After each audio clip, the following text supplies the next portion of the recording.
Welcome back to Student Pages Spotlight Series. I'm your host Izzy, and today I'm joined by the incredible Anna Vocino. Thank you so much for joining us today, and how are you doing? I'm doing great. Thank you for having me. No, it's such a pleasure. So, I want to get things straight into it by saying that you take on character Mrs. Potato Head in the Right. global hit and highly anticipated new Toy Story 5 film, which comes out in UK cinemas this June. Such a phenomenal achievement. What does it Thank mean to you. you to be a part of a franchise that has such a global fan base? I mean, it's literally a life dream come true, and I have enormous shoes to fill in the late great Estelle Harris. And she who brought that character to life for the first four movies. I mean, my God, what a legend, an icon. She's epic. And so I hope that I, do her memory and the character honor, with my performance of it. So it was a lot of pressure, a lot of pressure.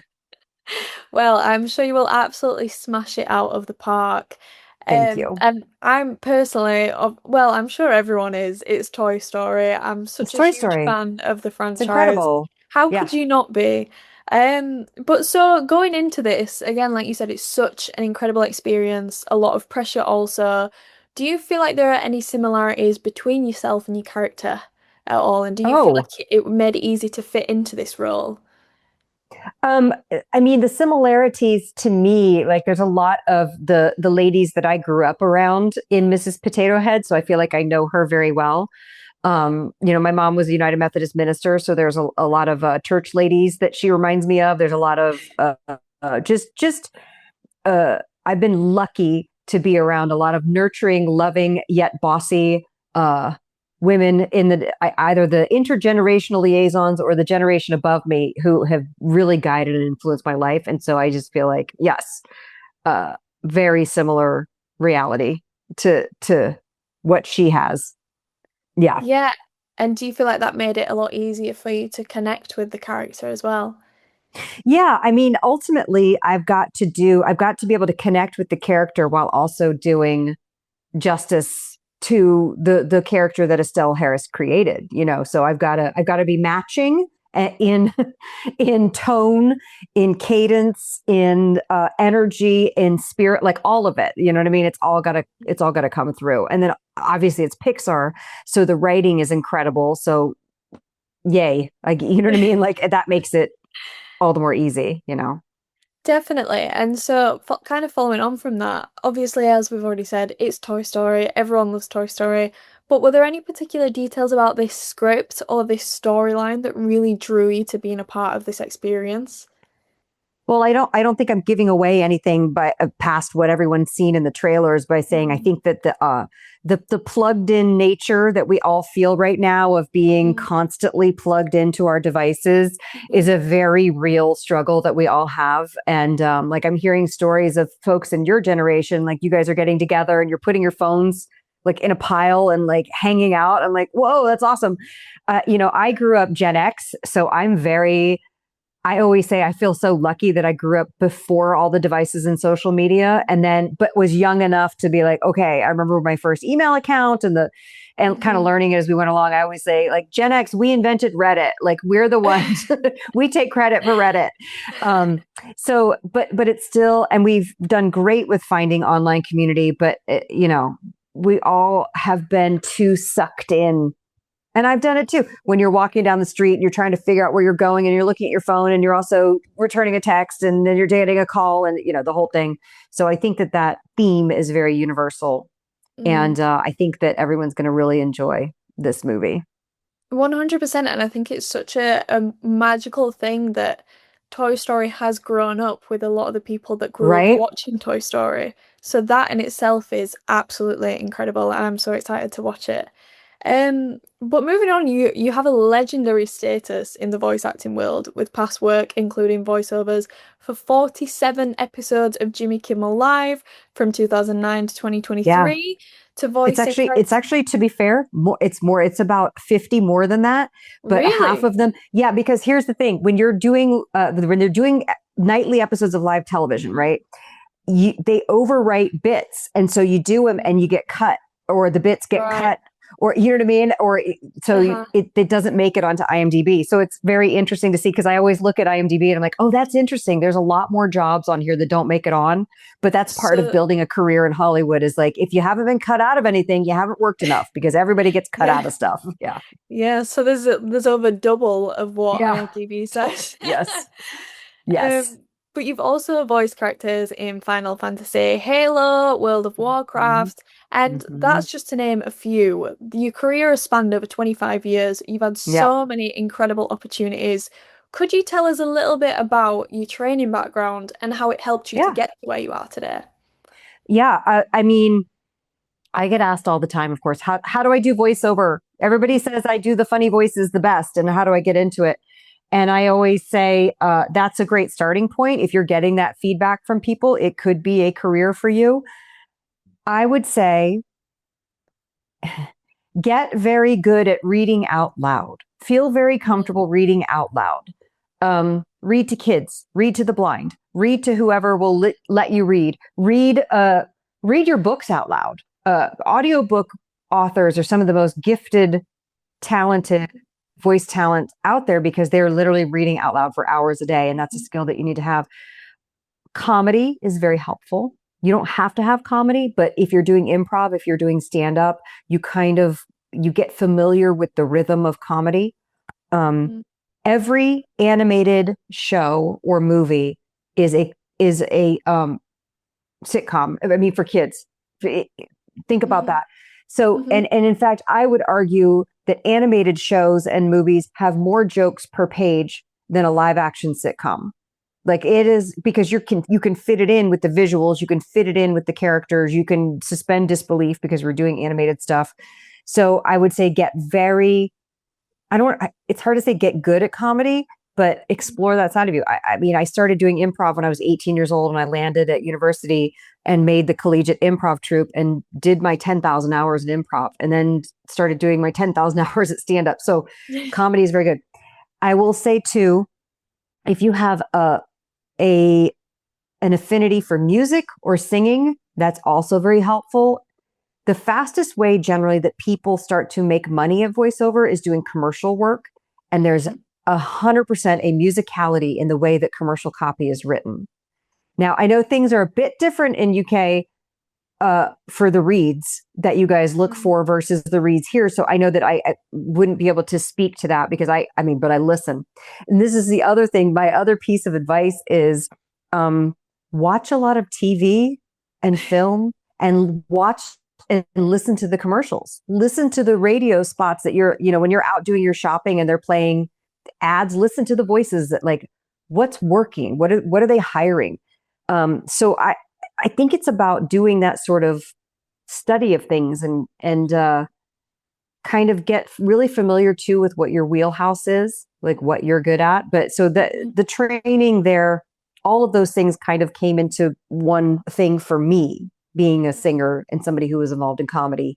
And then for me, I loved doing voiceover because I found it easier to audition with a microphone in the dark in a booth than auditioning on camera, which I did a lot of on camera work, but I like it better Yeah, not doing that. I can I like imagine cooking it's a on lot more camera, but comfortable. yeah, it for me it is. For me it is. It's less stressful in the booth. Even if you have people directing you on headphones, it's to me less stressful than Mhm. having a bunch of people in a room staring at you. Yeah, 100%. And I'm sure Yeah. a lot of people would agree with that because I feel like that the main part about being in the spotlight is the terror of being in the spotlight, I Right. suppose. But there is so many, as you've just gone through, so many elements and so many different ways that can elevate a career in voice acting. And with that being said, as you've had such an expansive career, what is your favorite type of character to enact and why? I gotta say, I've really enjoyed, obviously, Mrs. Potato Head aside, I've really enjoyed playing Mrs. Potato Head. She's a gem, and just like her character depth is so incredible. Like there's so much to Mhm. do with her, and I hope to do more. But I actually, so with video games and with animation, I've really enjoyed, and for whatever reason, done a lot of villain roles. They're very fun. And I guess because you can kind of be a little wry and be a little devious and be a little mischievous. And that's very fun to do as an actor. And also too, perhaps my voice has aged in that direction. I mean, I know it's aged because your voice ages. But and so, sometimes villains are maybe a little more learned, elder, wiser. At first glance, you think that villains are maybe um they're very educated. Sometimes they're just very like plotting. They're plotting your demise, Mhm. And then sometimes they're really dumb. And that's the other part. The other kind of roles I really love to play are dumb henchmen. Like Mm. if we're playing archetypes, the Yeah, yeah, dumb definitely. henchman is very fun to play as well. I can really imagine that. And I suppose with the villain archetype, the villain character always, to me at least, I seem to notice they have a very complex background. They And do. so I feel There's like usually that there's must, usually some like they what do they call it, the inciting incident. There's usually some dark trauma there, Mhm. but like we're talking animation, we're talking Yeah. sitcom, we're talking you know what I mean. But there's somebody doesn't just become a villain. There's like some thirst for power Yeah. or money or something that's happened there. So there are layers. Yeah, a lot. And I'm sure that's really like exciting to explore as well, as you say. So kind of moving on, as we've already discussed, Toy Story especially has grown with the ages, is now discussing the how plugged in our society has become with social media. With that being said, social media is now a huge part of Got to our do it. world. You got to do it. So Yeah. how have you utilized social media in your career, and what significance do you place on it, regardless of what form it may take? It's interesting. When I grew up, I came from a generation of you would never see a film actor doing television, and you would Hmm. never see a television actor doing a commercial. Hmm. But everybody started doing commercials, and that's kind of how they grew. And then eventually, you'd have your agent would say, "Stop doing commercials because now we Hmm. need you to do." And now we have film actors doing, TikTok lives, and it's amazing. And we get access to people that we never had access to before. So I I think it's incredible. One thing that I've done, if you're watching the video, you'll see my jars of pasta sauce behind me. So I was Hmm. diagnosed with celiac in 2002, for like forever ago, and the only known, remedy for it is to not eat gluten. So, Hmm. and I didn't really like what was available in the stores that was gluten free, at least in the States. Wasn't great. So I started recipe writing, and then that turned into podcasting and cookbook writing, and then now I have pasta sauces and spices and cheese bite snacks. So it's kind of all grown out of that. And I always say, like, I'm very lucky I've been able to create this whole online persona around food, but then I have this super cool day job of voicing. I mean, I jump in the booth. You can't see it because I have the background, but my booth is literally right behind me. My booth, but I record everything in that I'm not on site. Which most animation and video games I do record on site, but everything else I record from home from my booth.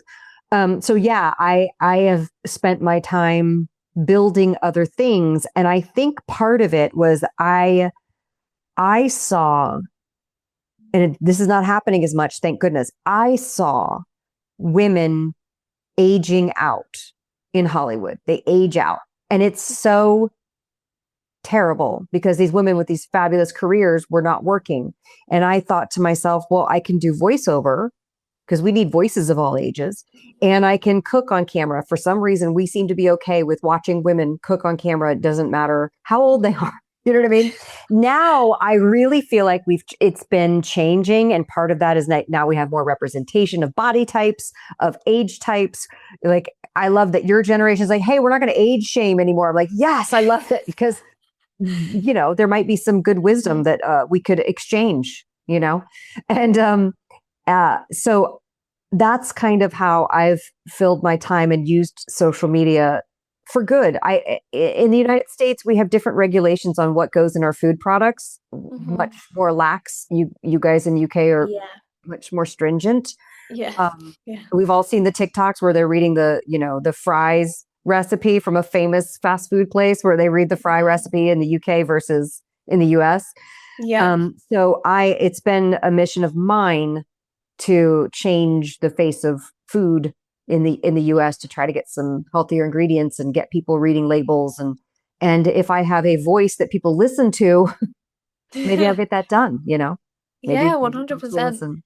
And I feel like it's so incredible that even though social media, with all its setbacks, that has allowed you to expand parts of your life and become such an Totally. incredible part of your life for sure.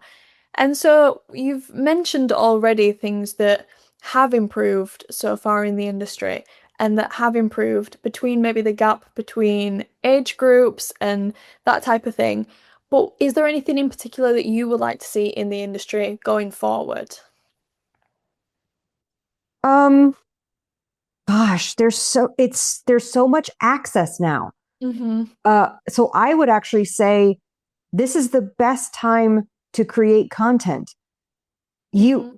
you have all the tools that you need to be able to shoot something with a phone. Like Mm-hmm. this iPhone 17 is insane. Like it's wild how great the camera, and even on the front, the camera's great, you know? Mm-hmm. Mm-hmm. Um, so, and you have the ability to edit. I edit my recipe videos on my phone. Like what? You know, so I think so room for opportunity. I don't even think that we've figured out where all the opportunity is. I will say everyone's freaking out about AI, and I understand that. Voice acting, excuse me. AI wouldn't do that. AI doesn't need to clear its throat. Um, I actually just thought of this. I recorded some phone on hold prompts because I still Mm-hmm. do those. So like anytime you call and you hear like, thanks for calling XYZ Bank. If you want to, get your checking account balance, press 1. And then, you hear the voice go, I'm sorry, I didn't get that. Please try again. That kind of a frustrating, Mm-hmm. but it's supposed to be soothing. But you're yelling at the phone, you're yelling at me. So I was just recording some of those and I thought to myself, they used to edit out the breaths. And I years ago, maybe like 5-7 years ago, I had a client who was directing, because sometimes they'll be on the phone directing. And she said, well, it's weird. There's like an intake, and I was like, I'm breathing. You heard me breathing? And she's like, yeah. And the engineer had to jump on and say, oh no, we're going to edit that out. And I was thinking just today, as I'm recording these this morning, we need to leave the breaths in so that people know that there's a person behind this and that's not a robot voice. Like, 100%. That, yeah, I can get behind that, definitely. right? Because And there is nothing yeah, more frustrating than being on the end of the phone yeah. And you think to it's, I what is mean, it so is a obviously recording at important. that point. Obviously, I'm Yeah, not on the phone, or else I'd be much more yeah. helpful. I would be much more helpful than the scripts that they give me. Um, but yeah, no, I think that everyone's freaking out about AI. And I think I am an eternal optimist. And I believe that we ultimately need humans telling human stories. And are there ways that we can use AI to streamline our processes? I don't know how to say that word plural. Um, yes, we will use AI as a tool, but ultimately we need humans telling stories. We need humans writing recipes. I don't know if anybody's gone to ChatGPT and said, give me a recipe for XYZ. It's terrible. It's not good. Like that's what it's not. You need a human. I always say they can't AI our food. Like we've got to eat food. We want to see stories and hear stories and draw stories. Of course, AI is going to help with animation and shortening that learning curve. And a lot of people are losing their jobs right now, which really sucks. But Mhm. I hope that the humans prevail and we figure out a way around it, like how the horse-drawn carriage went, by way of the car, that we figured out a whole new industry around cars. I hope that we Mhm. figure out how to tell stories and include and get people working, but in a more efficient way. 100%. 100%. And I feel like the world is always going to need creativity and human thoughts at the end. So I Mhm. couldn't agree more. Um, Kind of with that being said, there is now in this world a lot of scary aspects. Like you mentioned, a lot of people are losing their jobs and things like that. But any profession does come with its challenges. What would you say are the biggest challenges or the biggest scrutiny that actors might face, and how do you kind of overcome these challenges? I mean, there are so many challenges as an actor because generally for the first 10 years of your career, you're not working a lot. So you've got to figure out a way to bring in money. Not, most of us aren't independently wealthy or have family money. So you've got to figure out a way to bring in money that still gives you the free time and the energy to pursue creativity and to go do theater and to, or do improv or whatever it is that you're doing at night to make sure that you're sharpening that saw. You've got to constantly be figuring out ways to work. Again, here's the great news. You can be writing sketches and making content. And you can see really quickly, you get quick feedback. Like I can write a recipe, take a photo, upload it. And within 48 hours, 10 people have made the recipe, taken a picture and given it back to me. I think that it's so hard to get an agent. I know that that's a really big step in an actor's life. And sometimes people go through conservatory and get an agent right out of conservatory. And other times people don't. And they're very good actors, And so I think one of the downfalls, and so one of the life skills that you need, one of the downfalls is that you won't hear back on a lot of things. And you have to have that inner strength to go, okay, I just have to keep going. That perseverance. I once had a mentor tell me, when I was very frustrated, he said, and people say these things to you and they don't probably even know that what they said changed your life, but what he said changed my life. And he said, stick around long enough, they have to hire you. And I went, okay, I'm going to make that my new belief system because I'm feeling very discouraged right now. And the thing that makes you such a good artist is your sensitivity and your creativity.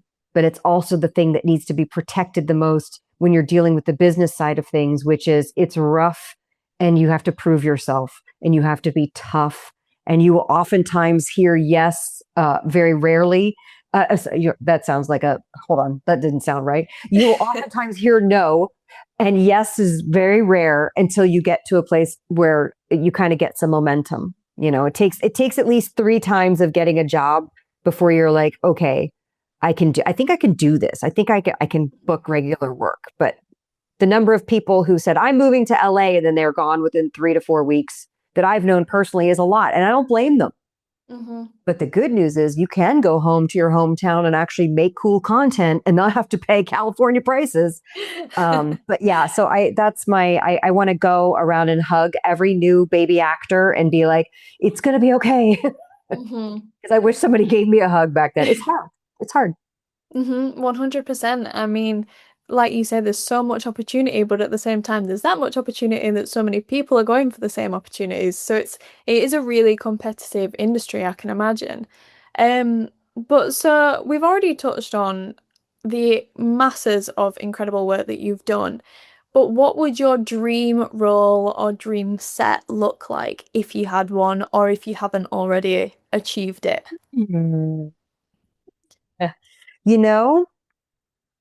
I think my dream role,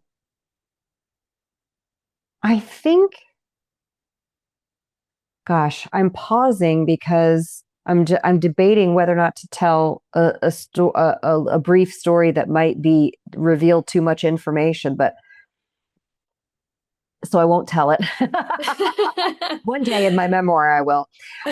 Gosh, my dream role. I'm already living my dream. I mean, Pixar is the dream.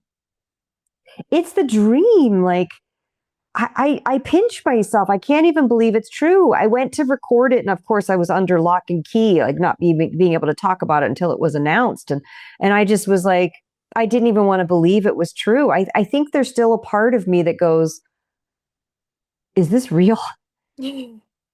Because it's been on my bucket list of dreams and goals, whatever you want to call it. I wrote it down, voice a role in a Pixar movie. And I was like, this will never happen. It doesn't happen. And it happened. I think that is a really great representation of where you get when you put in the work and you keep committing to the things that you are truly passionate about. And so my next question was going to be, what is your proudest achievement to date? But I'm sure that's a pretty good one. I mean, I have another one, and that is in the States. So, you hear the voice, just the random disembodied voice that tells you on the network to watch the show at a certain time, watch. whatever the show is. It's called promos. They're promos, right, for TV shows. And I had also had it on my list many, many years ago to be the voice of a television network. And at the time when I wrote that, it was an insane thing to write because they'd never had a woman in the history of television in the United States voice a promo on network television. And so I was like, Meh. Like I kind of laughed. I was like, Meh, I'll leave it on there. Like, what a joke. They don't let ladies voice those. And a few years later, I booked something for CBS, and it was like for just a daytime show. And I was like, oh, that's huge. Like that I got to do that. And then I booked for ABC a night of shows. It was a very famous package of shows by Shonda Rhimes, Grey's Anatomy, Scandal, and How to Get Away with Murder. They put them on all on the same night. Those were very famous shows at the time. 2015 was the year. And the promo producers at ABC were women, and they were like, can we please have a woman voice these promos for these shows that are geared towards women to watch them? And it worked. And I was the voice that got chosen by the network to do that. And it was a huge accomplishment. And then a couple years later, I moved over to NBC and was able to voice a ton of not just a night of shows, but basically everything that NBC was doing except for their dramas, which made sense because I don't have a drama voice. So it felt like a very big accomplishment. And also now they don't have any women on the air. So it went back the other direction, which is a bummer. But I hear women voicing promos one-offs from, and I'm talking about nighttime, prime time. There are women voicing daytime promos, which is awesome, like good. And also voices of color. It's nice. I was like, hi, can we get like some diversity and representation? So that's been huge in the voiceover world because we're just so used to hearing this kind of especially the generation that I came up in, this very father knows best sort of watch My Three Sons on NBC, that sort of like, traditional voiced promo read. So that was a very long-winded answer, but I'm very proud of myself for accomplishing that. And also, did I accomplish it or was I just in the right place at the right time? I don't know. I'll never know the answer to that. Well, That's right. absolutely incredible to talk to you today. It's been such a pleasure, and I can't thank you enough for joining me today. And thank you to everyone else who tuned in at home, and I'll see you all next time.